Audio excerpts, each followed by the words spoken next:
علامہ ابن تیمیہ خود جو غوث پاک کا تعارف کرواتے ہیں. حالانکہ آج جو لوگ، میں رات کو یہ کتاب پڑھ رہا تھا، یقین مانے مجھے اتنا دکھ ہوا کہ ہماری سوچ دیکھیے، یہ جو ہم اصطلاحیں صوفیاء کی اصطلاح میں غوث، قطب، ابدال، اوتاد، یہ اصطلاحیں استعمال ہوتی ہیں.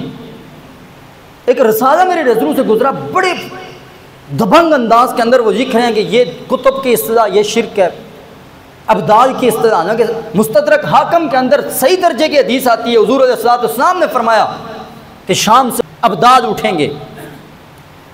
اور اسی کے علاوہ قطب اور غوث کے حوالے سے ہم آنکھیں بند کر کے لگاتے ہیں، شرکی عقیدہ ہے.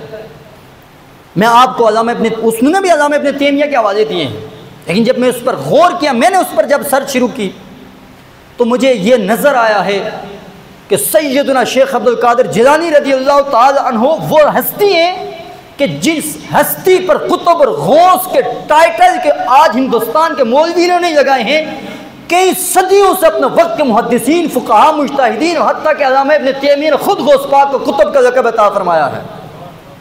وہ علامہ ابن تیمیہ غوث پاک کا تعارف کس انداز سے کراتے ہیں؟ وہ کہتے ہیں عالم، فقیہ، صالح، زاہد. سیدنا شیخ عبد القادر جیلانی رضی اللہ تعالیٰ عنہ اپنے وقت کے عالم تھے، اپنے وقت کے فقیہ تھے. اور علامہ ابن تیمیہ نے اپنے فتاویٰ کے اندر کئی مقامات پر سیدنا شیخ عبد القادر جیلانی رضی اللہ تعالی عنہ کے حوالے سے نقل کیا، مسائل نقل کیے، اور ساتھ یہ کہا ہے کہ قال شیخ عبد القادر جیلانی. وہ ان کے حوالے بھی اپنے فتاویٰ کے اندر دیتے ہیں. وہ اپنے وقت کے فقیہ بھی تھے، صالح بھی تھے، زاہد بھی تھے، وکان من الفقہاء، وہ وقت کے جید فقہاء میں سے ان کا شمار ہوتا تھا. وَلَهُ کرامات، ان کی یہ بڑی کرامات ہیں. وہ واعظ بھی کرتے تھے.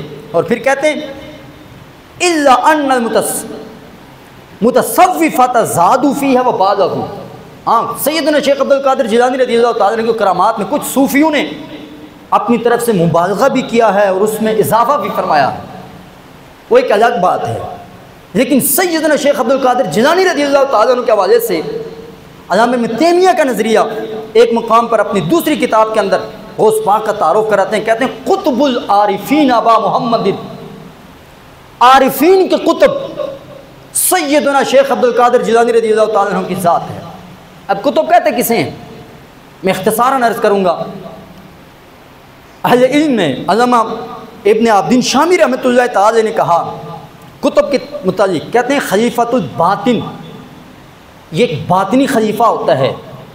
ظاہری خلیفے ہوتے ہیں نا جو لوگوں کے مملکت کے معاملات سدھارتے ہیں، وہ فرماتے ہیں وقت کا قطب یہ باطنی خلیفہ ہوتا ہے.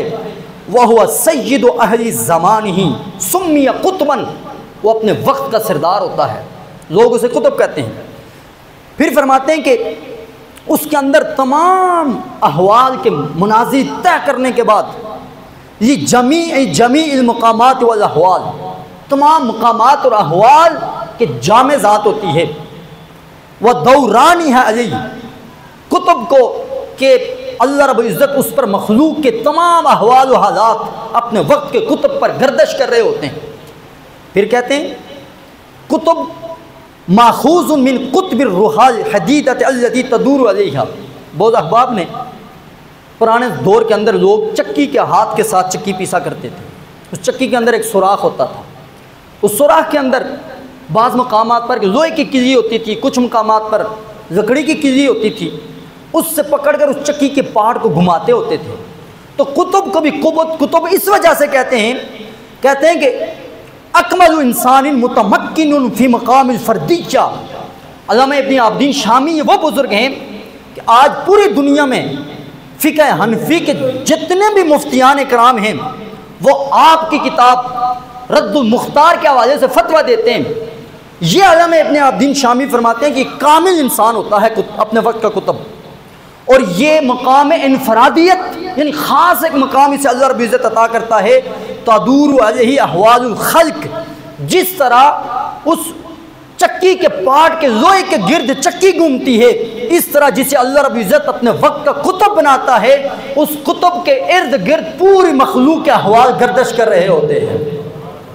اب علامہ ابن تیمیہ کہتے ہیں کہ قطب العارفین کہ سیدنا شیخ عبد القادر جیلانی عارفین کے کتب ہیں، تو پتہ چلا کہ سیدنا شیخ عبد القادر جیلانی رضی اللہ عنہ وقت کے وہ کتب ہیں کہ جن کے ارد گرد اللہ رب العزت نے مخلوق کے تمام احوال جن کے گرد گھوما کرتے تھے۔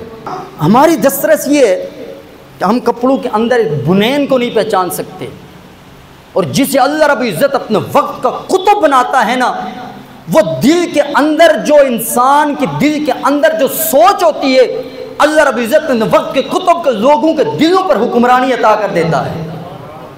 علامہ ابن تیمیہ ایک واقعہ نقل فرماتے ہیں، وہ کہتے ہیں کہ شیخ صاحب شہاب الدین سروردی وہ فرماتے ہیں کنت عزمت علی ان اقرا شیئا من الکلام، مجھے ابتدائی کتابیں پڑھنے کے بعد مجھے شوق پیدا ہوا کہ میں علم کلام پڑھوں۔ علم کلام یہ مدارس میں پڑھایا جاتا ہے، علم بدیع، علم کلام۔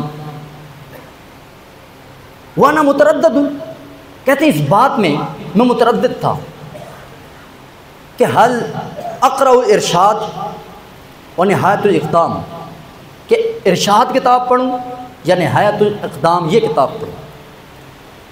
فرماتے ہیں کہ میں فذهبت مع خالی الی النجیب، وہ اپنے ماموں جو ان کے شیخ بھی تھے ان کے ساتھ کہتے ہیں میں ان کے پاس گیا، وکان یصلی بجنب شیخ عبد القادر جیلانی، وہ سیدنا شیخ عبد القادر جیلانی رضی اللہ تعالیٰ عنہ کے مقتدی تھے۔ اور شیخ صاحب الدین سروردی یہ علامہ ابن تیمیہ کے شیخ ہیں، وہ کہتے ہیں میں جب غوث پاک کے پاس وہ مجھے لے کر گئے، سیدنا شیخ عبد القادر جیلانی رضی اللہ تعالیٰ عنہ نے نماز کے بعد میری طرف توجہ فرمائی۔ میرے دل میں یہ تھا کہ میں سیدنا شیخ عبد القادر جیلانی رضی اللہ تعالیٰ عنہ سے پوچھوں گا کہ میں علم کلام پڑھوں یا نہ پڑھوں، اور کیا علم کلام پڑھنے سے مجھے کوئی فائدہ ہوگا یا نہیں ہوگا۔ وہ فرماتے ہیں ابھی میں اس بات کے سوچ ہی رہا تھا کہ میں سوال کروں یا نہ کروں۔ فقال لی یا عمر، سیدنا شیخ عبد القادر جیلانی رضی اللہ تعالیٰ عنہ نماز کے بعد میری طرف متوجہ ہوئے، میرا نام لے کر فرمایا اے عمر، ما ہوا من زاد قبر، ما ہوا من زاد قبر، اور جو تو پڑھنا چاہتا ہے کیا یہ زاد قبر سے ہے، یہ قبر کے سامان سے ہے، یہ قبر کے سامان سے۔ وہ فرماتے ہیں کہ سیدنا شیخ عبد القادر جیلانی رضی اللہ تعالی عنہ کو میرے اپنے دل کی بات بیان کرنے سے پہلے ہی پتہ چل گیا تھا کہ میں کون سی بات لے کر سیدنا شیخ عبد القادر جیلانی کے پاس آیا تھا۔ کہتے ہیں فرجعت عن ذلک، میں نے اب اس بات پر توبہ کر لی ہے کہ بھائی یہ کتابیں میں نے نہیں پڑھنی۔ اس پر آگے علامہ ابن تیمیہ اپنا نقطہ نظر بیان کرتے ہیں، کہتے ہیں فاخبر ان الشیخ کاشفہ بما کان قلبہ، اللہ رب العزت نے سیدنا شیخ عبد القادر جیلانی رضی اللہ تعالیٰ عنہ کو کشف کے ذریعے سے خبردار کر دیا تھا کہ تیری خدمت میں آنے والے یہ سائل یہ دل کے اندر یہ سوال لے کر آیا ہے، تو اللہ رب العزت نے سیدنا شیخ عبد القادر جیلانی کو کشف کے ذریعے سے پہلے ہی خبردار کر دیا تھا۔